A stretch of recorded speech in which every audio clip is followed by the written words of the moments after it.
Hola a todos ustedes y seguimos en nuestra reflexión de cada domingo y especialmente en esta reflexión de hoy que la palabra nos invita a confrontarnos con nosotros mismos y a entender si yo tengo claro o no el propósito de mi vida.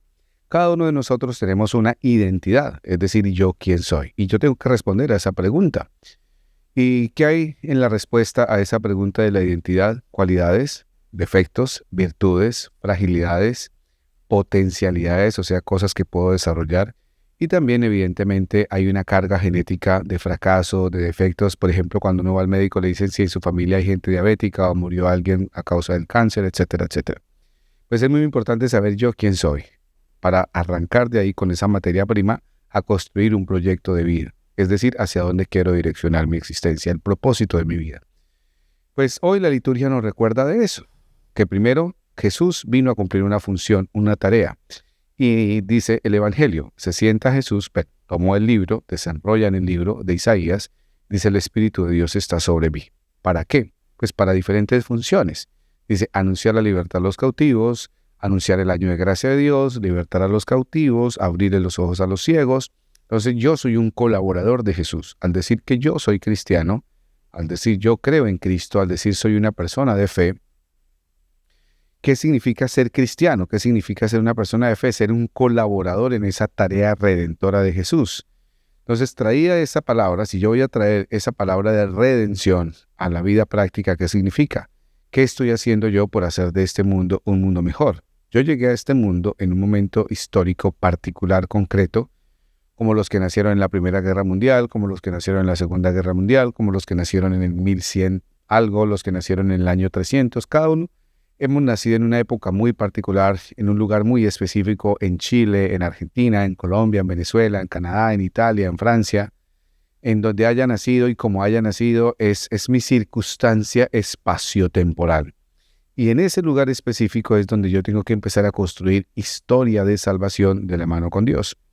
Entonces, en el contexto actual, 2025, donde encontramos un mundo que ya ha vivido diferentes tipos de guerras, diferentes formas, donde tenemos demasiados avances tecnológicos, la nanotecnología, los satélites, los descubrimientos científicos, el ADN.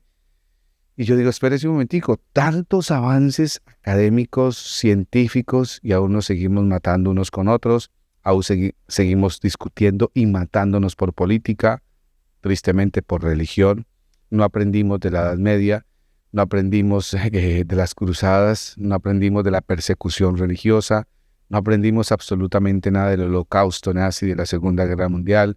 Y cada país hemos vivido, Franco, España, Pinochet, Chile, Benito Mussolini, Italia, Hitler, Alemania, en Cuba, ahora Venezuela, y no aprendemos. Y seguimos intentando a veces hasta con mejor de las intenciones, pero nos seguimos odiando y nos seguimos matando unos a otros. Pero la liturgia de hoy nos llama a cada uno de nosotros a decirnos, un momentico, ¿usted qué está haciendo por el bien de los demás? Cómo su existencia entra en un engranaje dinámico donde cada uno cumple su función, su propósito de hacer de este mundo un mundo mejor.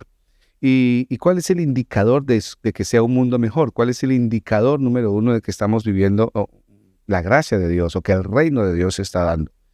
Y hay un triangulito, yo los invito a cada uno de ustedes a que imaginemos un triángulo y en ese triángulo coloquemos la palabra yo. En la parte de arriba, dignidad. En un extremo, amor propio y en un extremo, autoestima. El amor propio, la autoestima y la dignidad, aunque parecieran mucho a la una a la otra, son muy diferentes. Y yo que estoy trabajando por mí mismo, por mi amor propio, por mi dignidad, cuando yo entiendo que el amor propio es la base de poder llevar el segundo paso, el segundo nivel del amor humano, y así poder decir que amo a Dios sobre todas las cosas, estoy viviendo una espiritualidad y una religiosidad verdadera. Tristemente, algunas personas peleamos por religión, que si es evangélico, que si es adventista, que si es judío, que si es islámico, que si es gnóstico. Y alguien me preguntó, padre, ¿cuál es la religión verdadera? Entonces yo le dije, la verdad, pues cada uno tenemos nuestra religión verdadera, pero para mí la verdadera religión es la que cada quien tenga, viva, pero que lo haga mejor persona y lo ayude a construir una mejor sociedad. ¿Por qué? Porque hasta Satanás se sabe la Biblia de memoria, hasta Satanás le cita a Jesús en el desierto, textos bíblicos. Entonces, no porque yo cargue la Biblia debajo del brazo, no porque yo me sepa la Biblia de memoria significa que soy buena persona. Porque mientras yo use las Sagradas Escrituras para atacar, para ofender, mientras yo use la Biblia para promover el odio, la discriminación, pues no estoy siendo de Dios, sino del diablo.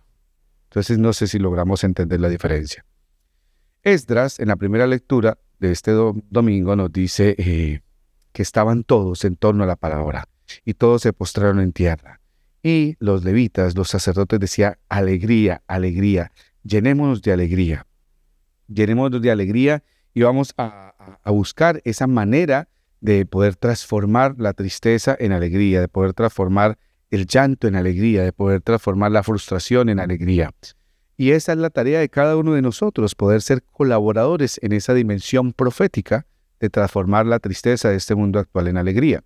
¿Qué vivimos hoy en día? Por ejemplo, alguien me decía, padre, ¿usted por qué habla mucho de provida y de provida? Pues evidentemente porque toda la vida del ser humano vale desde la concepción hasta la muerte natural. Solo que paradójicamente yo digo, yo soy provida, o sea, no al aborto, pero limitamos la palabra provida al no al aborto. Yo le decía, bueno, ¿y si ese bebé, esa persona que nace, es negro, es gay, no es de mi religión, pues lo odio? Entonces es algo como hipócrita, como fariseo. Yo defiendo la vida antes del nacimiento, pero depende de lo que vayan a hacer, entonces tiene un valor. Entonces nosotros no podemos ser pro vida para unas cosas y ser antivida para otras. O soy o no soy defensor de la vida y de la dignidad de todo ser humano. Soy pro vida, pero promuevo las armas. Soy pro vida, pero promuevo el odio. Soy pro vida, pero promuevo la discriminación. Entonces, no sé si logramos reflexionar sobre este tema de lo que significa el ser colaboradores de Dios.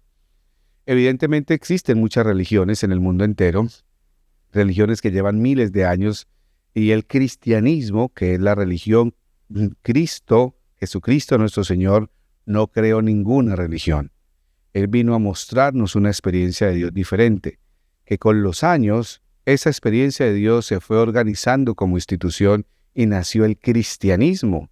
Ese cristianismo a partir del siglo III, siglo IV se llamó católicos, es otra cosa. Que en el siglo IX se dividieron los ortodoxos de los cristianos católicos, es otra cosa. Que en el siglo XV, que en el siglo XVIII, y que así nos vayamos dividiendo, eso es otra cosa. Pero la religión es el cristianismo. Las denominaciones somos los grupos que vivimos el cristianismo en formas muy particulares. Por eso hay luteranos, anglicanos, presbiterianos. Al interno del mismo catolicismo romano hay diferentes grupos religiosos, los siro-malabareses, los lituanos, los ambrosianos, etcétera, etcétera, etcétera. Entonces no le tengamos miedo a encontrarnos con algo distinto de mí. No le tengamos miedo a encontrarnos a alguien que piense, crea y viva de forma diferente. Yo personalmente no soy vegano. No me creo, no me imagino siendo vegetariano. Tengo muchísimos amigos que son vegetarianos y que son veganos y no hay ningún problema.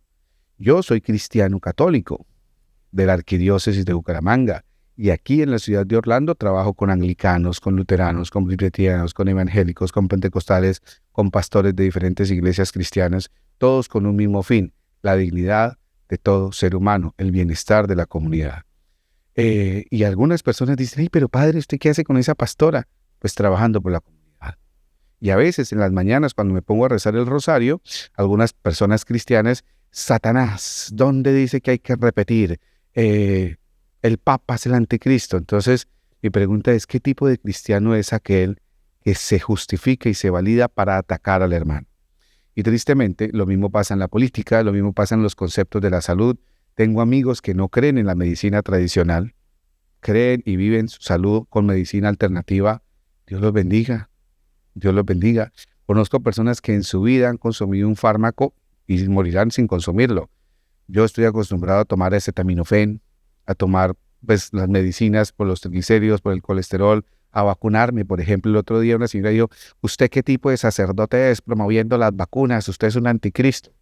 Yo le dije, señora, pues si no se quiere vacunar, no se vacune y ya, pero no se amargue, no se llene de odio y no me ataque. Cada uno puede entender y vivir la vida de forma diferente. Nosotros como cristianos occidentales creemos firmemente en la monogamia, un hombre y una mujer que se aman, se quieren y prometen fidelidad. Hay otras culturas donde no es así. Entonces, cosas tan simples y banales como el desayuno, por ejemplo. Vaya a Italia, un café y una galleta. Eso, ¿qué tipo de desayuno es? Pero vaya, sírvale a un italiano un caldo de papa con huevo, leche, café y pan, o échele leche, azúcar al café de un italiano. Entonces, cada cultura, cada país, cada persona tiene su propia historia, su propia experiencia. Lo rico es cómo hago yo para, en medio de este mundo tan diferente, construir la unidad, no la uniformidad. La unidad es que, a pesar de que somos distintos, construimos el bien común. La uniformidad es que tú tienes que pensar, hablar, sentir y decir como yo considero que debe ser. Y si tú no piensas, hablas, sientes y actúas como yo considero que debe ser, tú estás mal y yo estoy bien. Y los invito a eso. Es lo más diabólico que hay, la división. Lo más satánico que hay es la discordia. Lo más infernal que hay es validar y justificar el odio a las demás personas. Y ese es el gran reto que tenemos como cristianos. El gran reto de la unidad, el gran reto del amor, el gran reto de la dignidad. Y lo más importante, crean lo que quiera creer, vivimos todos en el mismo planeta. Muchas personas no creen en el calentamiento global, se están derritiendo los polos, los ríos contaminados, el agua contaminada, la capa de ozono se está desbaratando, las cosas fósiles. Pues bueno, si usted no cree, yo sí creo. Y firmemente en cuidar el medio ambiente, creo firmemente en la responsabilidad del medio ambiente. En pleno siglo XXI sigue la trata de personas, el machismo, la violencia doméstica, vivimos enfermos, hay nuevas adicciones, las nuevas sustancias psicoactivas, los videojuegos, se llama la ludopatía, las nuevas formas de la ludopatía, la adicción a los celulares.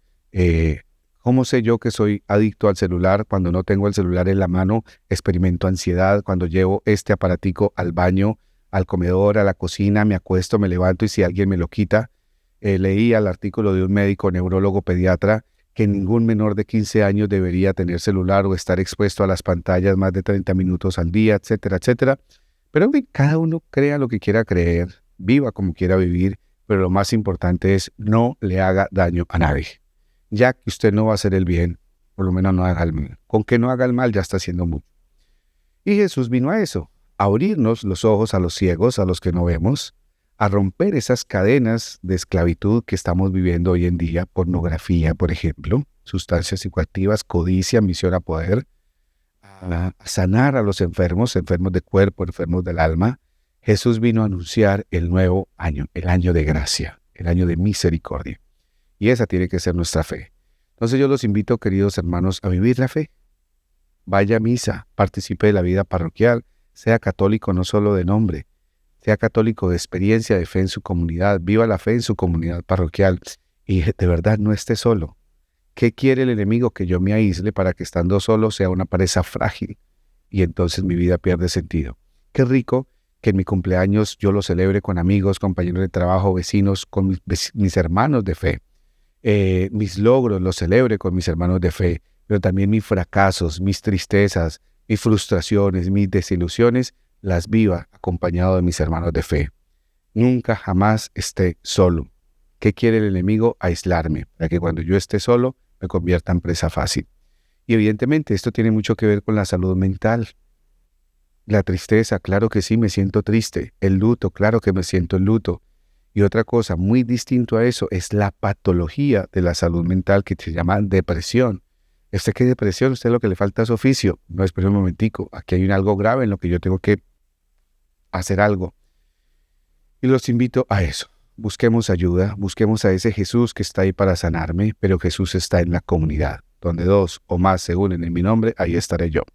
Entonces vincúlese a su parroquia, forme parte de su parroquia, haga parte de su parroquia, únase a lazos de amor mariano. ¿Quién como Dios? Nadie como Dios. Únase a los hermanitos de Emaús.